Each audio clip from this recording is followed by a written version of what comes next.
अब जो हम चैप्टर रिवाइज कर रहे हैं उसका नाम है डिमांड एनालिसिस, जो कि आपका है चैप्टर नंबर 3। ठीक है, डिमांड क्या कहता है? 3 चीज होनी चाहिए, डिजायर होनी चाहिए, विलिंगनेस टू परचेज होनी चाहिए, एबिलिटी टू पे होनी चाहिए। सो डिमांड का डेफिनेशन कहता है क्या है? डिमांड का डेफिनेशन कहता है demand means desire which is backed by willingness and ability to पे।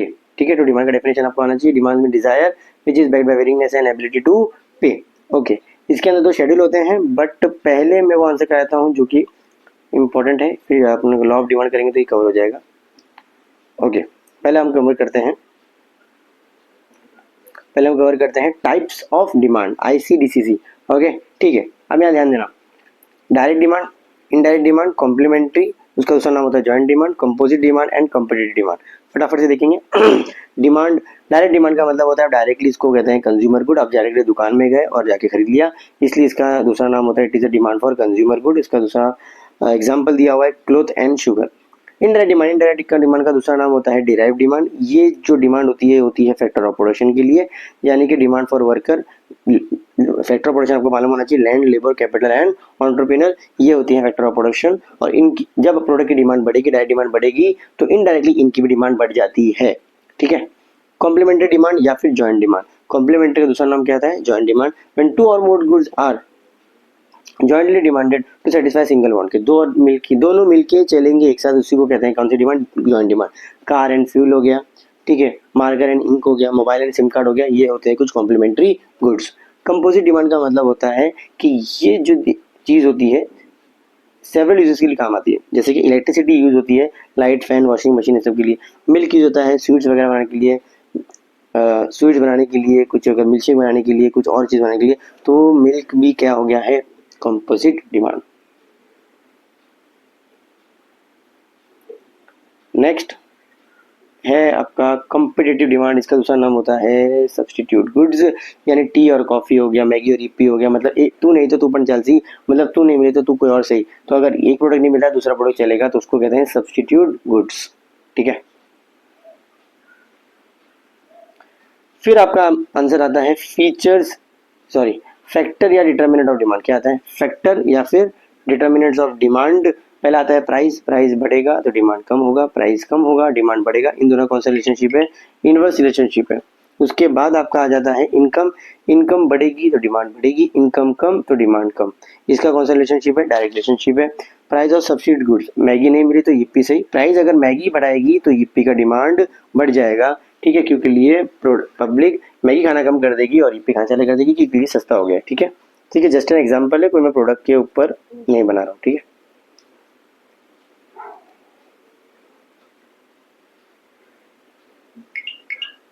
उसके बाद आपका आ जाएगा कॉम्प्लीमेंट्री गुड्स, यानी कि कार एंड फ्यूल। जैसे ही पेट्रोल का प्राइस बढ़ जाएगा, कार की डिमांड क्या हो जाएगी? कम हो जाएगी। भले ही दोनों अलग अलग इंडस्ट्री है, बट दोनों मिलकर चलती है। तो याद रखना कि जैसे पेट्रोल का प्राइस बढ़ गया, demand for car fall. Size of population ज़्यादा, डिमांड ज़्यादा, पॉपुलेशन कम, डिमांड कम। सिंपल। एडवर्टीजमेंट, अट्रैक्टिव एडवर्टीजमेंट रहेगी, डिमांड ज़्यादा होगी। लेस अट्रैक्टिव एडवर्टीजमेंट रहेगी, डिमांड कम हो जाएगी। सिंपल पॉइंट है। नेक्स्ट आपका आ गया एक्सपेक्टेशन अबाउट फ्यूचर प्राइस।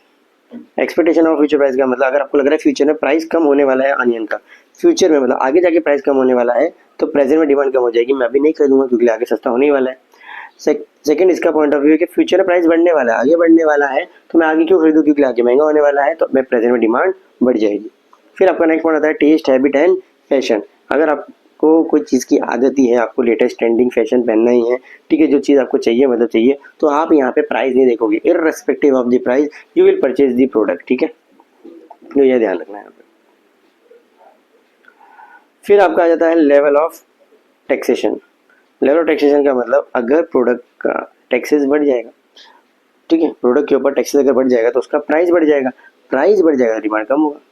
लेकिन अगर टैक्सेस कम हो रहा है, टैक्स कम होगा तो प्राइस कम हो जाएगा, प्राइस कम हो जाएगा तो डिमांड बढ़ जाएगा। सिंपल है। ओके, नेचर ऑफ प्रोडक्ट, अगर वो नेचर ऑफ प्रोडक्ट है नेसेसरी टाइप का, आपको चाहिए, मतलब जैसे कि कोई मेडिसिन हो गई, ब्लड प्रेशर कोई पेशेंट है उसके लिए, तो वहाँ पे irrespective of the price you will not see the price कि भाई प्राइस कम होगा तो तेरी दवा लेके आएंगे वरना लेके नहीं आएंगे। तो यहाँ नेचर ऑफ प्रोडक्ट अगर नेसेसरी का है तो उसको देना ही पड़ेगा वो दवा वगैरह, चाहे वो कितनी ही महंगी क्यों ना हो। अदर फैक्टर में आपका क्लाइमेट में चेंज हो गया, टेक्नोलॉजी में चेंज हो गया, गवर्नमेंट पॉलिसी में चेंज हो गया, कस्टमर ट्रेडिशन चेंज हो गया, इसकी वजह से भी डिमांड क्या होती है, फ्लक्चुएट होती है। तो ये सारे पॉइंटर होते हैं फैक्टर या फिर डिटरमिनेंट्स ऑफ डिमांड, जिसकी वजह से डिमांड फ्लक्चुएट होती है। ओके, नेक्स्ट आता है आपका इंपॉर्टेंट आंसर है जैसे कि लॉ ऑफ डिमांड, बहुत बच्चों को इजीली आता है ये लॉ ऑफ डिमांड, जो हमारे प्रोफेसर अल्फ्रेड मार्शल ने समझाया था। उनकी बुक का नाम है प्रिंसिपल ऑफ इकोनॉमिक्स। फिर आपको मेन लिखना होता है statement of the law according to professor Alfred Marshall, other thing being equal. Done. इसका मैंने टेक्निक बताया था, हायर और सेकंड लाइन पे एग्जैक्टली नीचे लिख देने का लोअर। ठीक है, तो हायर क्या रहने वाला है, प्राइस। जैसे ही प्राइस बढ़ेगा डिमांड कम होगी, तो higher is the price of the commodity, smaller is the quantity demanded, और जैसे ही स्मॉलर लिखोगे उसके नीचे क्या लिख देने का, लार्जर, अपोजिट टर्म यूज कर लेने का।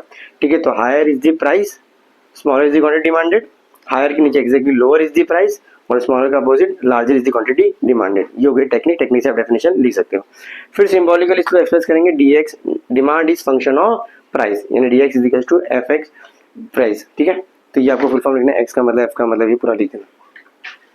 उसके बाद हमको बनाना है शेड्यूल एंड डायग्राम।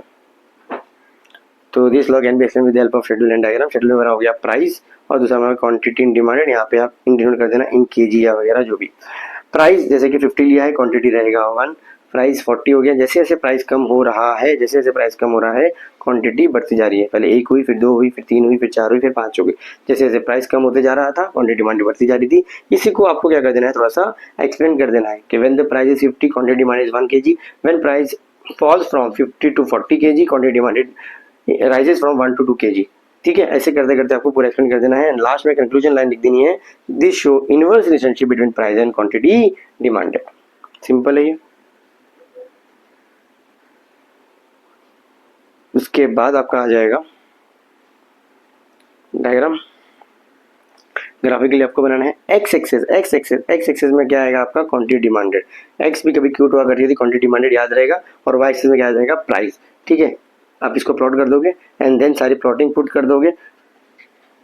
ये प्राइस था 50, क्वांटिटी था 1, फर्स्ट पॉइंट यहाँ आएगा, प्राइस हो गया था 40, क्वांटिटी होगी 2, ऐसे करते करते आपको बनाना है। ठीक है, एक्स एक्सिस में ये रिप्रेजेंट हुआ, वाई पे ये हुआ है। डी का मतलब होता है डिमांड कर्व, डी का मतलब होता है demand curve, slope downward from left to right. Done.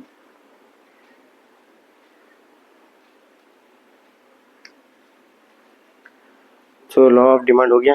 अब इसके आपको आ जाएंगे अजम्पशन और फिर एक्सेप्शन। अजम्पशन में कुछ नहीं करना है, सिर्फ प्राइस को छोड़ के जो भी हमारे सारे के फैक्टर थे डिटरमिनेंट ऑफ डिमांड थे, उनको हम एज्यूम करेंगे कि सारे के सारे रिमेन कांस्टेंट है। तो प्राइस के बाद सेकंड पॉइंट था इनकम से लेके अदर फैक्टर तक आप सब लिख दोगे कि सब remain constant, there is no change. अगर कोई भी चेंज हुआ तो लॉ एप्लीकेबल नहीं होगा। सारे पॉइंट आप ये सेम लिख सकते हो यहाँ पे। ठीक है, तो अजम्पशन में इतनी ज़्यादा मेहनत करने की जरूरत नहीं। उसके बाद आता है आपका exception. This is very important, exception of law of demand. तो एक्सेप्शन में शॉर्ट फॉर्म क्या दिया मैंने, ये गिफिन का इल्यूजन है। गिफिन समझो एक बंदा है, उसका एक इल्यूजन है, उसका एक भ्रम है कि प्रेस्टीज गुड्स आर बेस्ट, कि प्रेस्टीज गुड बेस्ट होते हैं, भाव को इग्नोर करना उसकी आदत है। तो ये आपको ध्यान रखना है, ये शॉर्ट फॉर्म, इससे आपका पूरा आंसर कवर हो जाएगा। एक्सेप्शन का मतलब उल्टे लोग, नॉर्मली डिमांड का कर्व होता है downward sloping from left to right, यहाँ पे एक्सेप्शन में डिमांड का स्लोप होता है upward from left to right. ठीक है, यहाँ पे उल्टे लोग, प्राइस कम होता है तो डिमांड बढ़ती है, और प्राइस बढ़ता है तो डिमांड कम होती है। बट यहाँ पे प्राइस बढ़ रहा है, यहाँ पे प्राइस बढ़ रहा है तो भी डिमांड बढ़ रही है, और प्राइस अगर कम होगा तो डिमांड क्या हो जाएगी, कम हो जाएगी। ठीक है, तो इसे हम कहते हैं एक्सेप्शन लॉ। ओके फाइन, अब यहाँ पॉइंटर देख लेते फटाफट से। पहला है गिफिन पैराडॉक्स। गिफिन पैराडॉक्स एक बंदा है जो कि उसका पूरा नाम है सर रॉबर्ट गिफिन। ये बंदे ने इंग्लैंड में ऑब्जर्व किया लेबर के बिहेवियर को, देखा कि पहले वो लोग बेचारे ब्रेड खा रहे थे, अब क्या हुआ जैसे ही उनकी इनकम बढ़ गई और ब्रेड का प्राइस फॉल हो गया, तो उन्होंने सोचा कि भाई काहे को हम सूखी सूखी ब्रेड खाएं, हम मीट खाते हैं। ठीक है, तो यही कॉन्सेप्ट को थोड़ा सा एक्सप्लेन किया गया है कि इन्फीरियर गुड्स का दूसरा नाम होता है low quality goods. Inferior good का दूसरा नाम होता है लो क्वालिटी गुड्स उस demand does not right even the price fall. Price गिर भी रहा है तो भी उसकी डिमांड नहीं बढ़ रही है। ठीक है, बल्कि डिमांड डिक्रीज हो रही है विद द प्राइस फॉल। तो सर रॉबर्ट गिफिन खा के देखा उन्होंने, observe this behaviour in England in relation to bread. He noted that when the price decline, bread का प्राइस कम हो रहा है, पीपल ने खाना बंद कर दिया, people did not buy more because of increase in their real income या परचेसिंग पावर, उनकी इनकम बढ़ गई, so they prefer to buy superior good like meat. Simple. Point number 2 prestige goods. Prestige good में मैं कहता हूँ सोना चांदी च्यवनप्राश, ठीक है। तो सोना चांदी च्यवनप्राश का मतलब, प्रेस्टीज का मतलब होता है डायमंड वगैरह। ये क्यों यूज करते हैं? बिकॉज ऑफ स्टेटस सिंबल दिखाने के लिए होता है, ठीक है। तो ये हम ज्यादा जितना महंगा होता है उतना हम खरीदते हैं।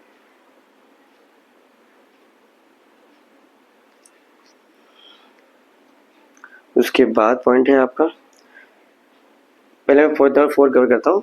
इल्यूजन का मतलब भ्रम। कुछ लोग को लगता है कि जो महंगी चीज होती है वही बढ़िया होती है, बाकी बेकार होती है। तो उनको लगता है कि high price goods are of better quality, they prefer branded product only, ठीक है।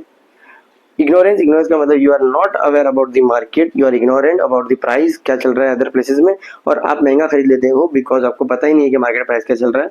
तो इसकी वजह से आप ये वाले पॉइंट के अंदर फॉलो करते हो, क्योंकि आपको पता ही नहीं कि आप महंगा ले रहे हो, क्योंकि आपको लग रहा है कि हाँ भाई यही भाव चल रहा है। तो आप मार्केट के बारे में अवेयर नहीं हो, तो इसलिए आप महंगा खरीद रहे हो, जानबूझ के नहीं खरीद रहे हो महंगा, ठीक है, शो ऑफ के लिए।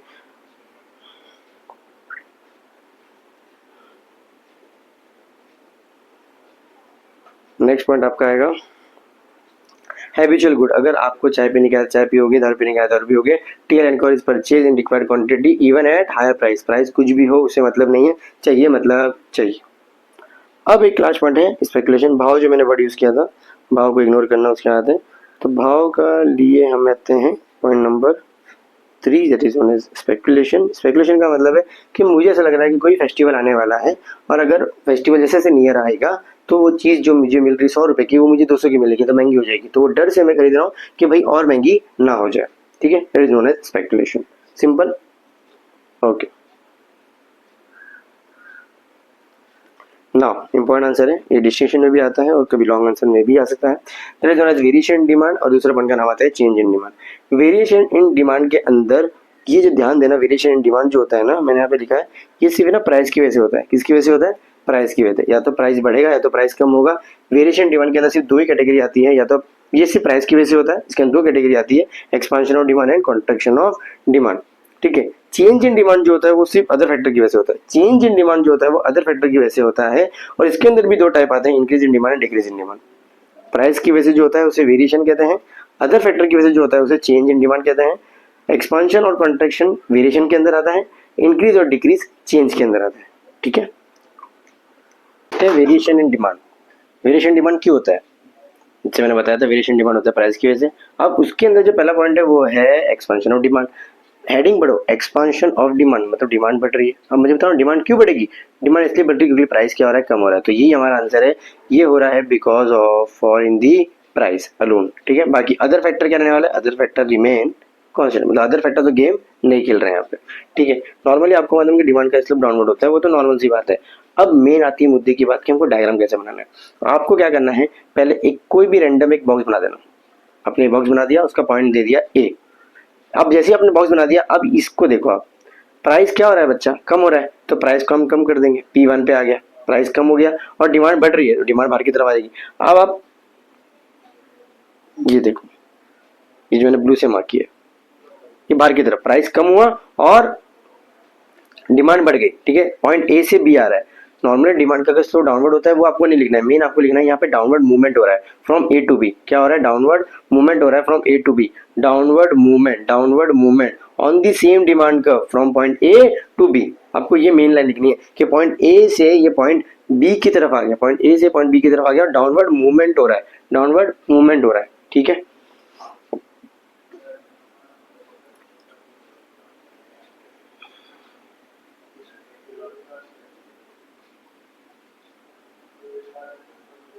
नेक्स्ट क्या लिखोगे आप? नेक्स्ट है contraction of demand. Contraction of demand का मतलब डिमांड कम हो रही है। अब मुझे बताना डिमांड कम क्यों होगी? डिमांड कम इसलिए हो रही है क्योंकि प्राइस बढ़ रहा है। डिमांड कम इसलिए हो रही है क्योंकि प्राइस बढ़ रहा है, ठीक है। एक्सपेंशन कॉन्ट्रैक्शन में सिर्फ प्राइस ही गेम खेलता है, ठीक है। तो ये इसको आंसर हो गया आपका due to rise in the price alone. Other factor यहाँ पे क्या रहने वाले हैं?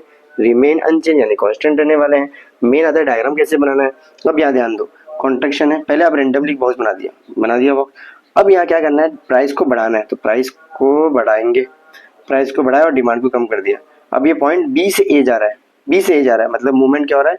अपवर्ड मूवमेंट हो रहा है ऑन द डिमांड का, upward movement on the same demand का। अब आप देखोगे तो अपोजिट हो रहा है, इसके लिए हम कहते हैं जो जैसे दिखता है वैसा होता नहीं है।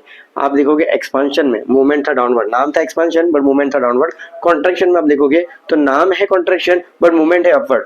एक्सपांशन में मूवमेंट क्या है डाउनवर्ड और कॉन्ट्रैक्शन मूवमेंट क्या है अपवर्ड। जो जैसा दिखता है वैसा होता नहीं है। प्लॉटिंग कैसे करोगे, पहले एक रैंडम बॉक्स बना दो एंड फिर ये डायग्राम के हिसाब से आप प्राइस को बढ़ाओ और डिमांड को कम कर दो। That's it. समझा?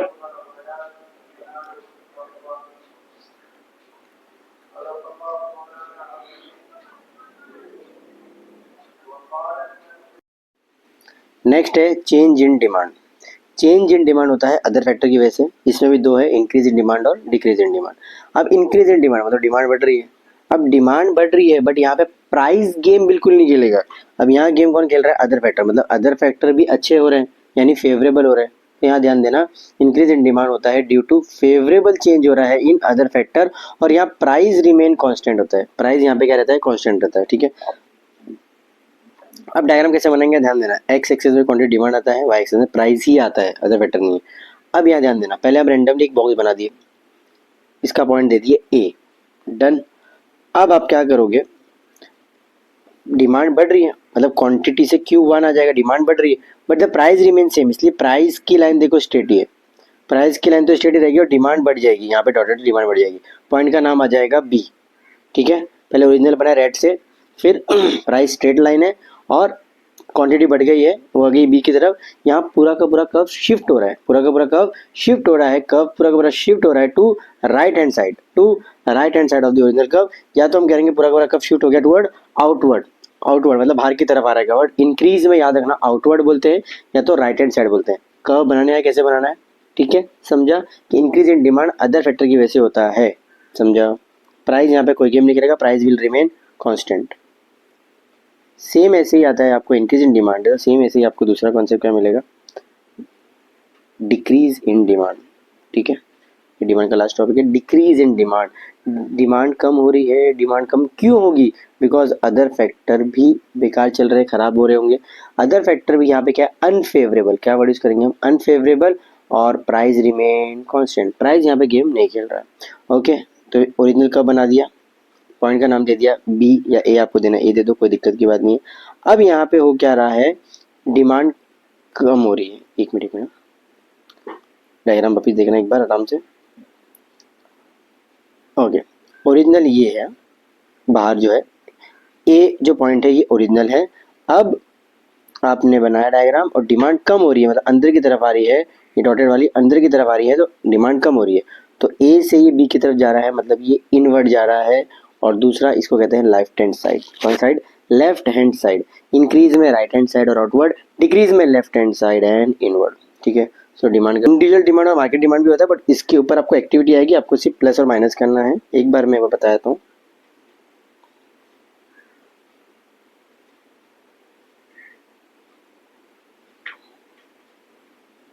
ये देख लो, इसके ऊपर ज़्यादातर एक्टिविटी के सम आते हैं। सिंपल होता है, कुछ नहीं, प्लस माइनस करना है। समझ लो 3 कंज्यूमर है ए बी सी, इसमें से एक मिसिंग रहेगा, टोटल दिया रहेगा। या तो फिर ए बी सी का दिया रहेगा, आपको ए बी सी का मार्केट का टोटल करना रहेगा। ठीक है, तो यहाँ पे कुछ भी मिसिंग फिगर रहेंगे। प्राइस में कहीं मिसिंग फिगर नहीं मिलेगा आपको। ठीक है, ये बीच वाले पार्ट में या तो फिर ये वाले मार्केट डिमांड में आपको मिसिंग फिगर मिलेगा। That's it. एंड इसके अकॉर्डिंग आपको डायग्राम बनाना है। डायग्राम जब बनाओगे तो प्राइस ये वाला लोगे और मार्केट डिमांड ये वाली लोगे। ठीक है, प्राइस आता है अपना वाई एक्सिस पे और मार्केट डिमांड क्वांटिटी डिमांड आएगी आपकी एक्स एक्सिस पे। एंड अकॉर्डिंगली जो भी यहाँ पे पॉइंट आपको दिए होंगे उसके हिसाब से डायग्राम बना देना। 2 मार्क्स 4 मार्क्स की एक्टिविटी आएगी, एक सम 2 मार्क्स शेड्यूल करेगा, 2 मार्क्स डायग्राम कराएगा। सिंपल है, ठीक है, ओके फाइन।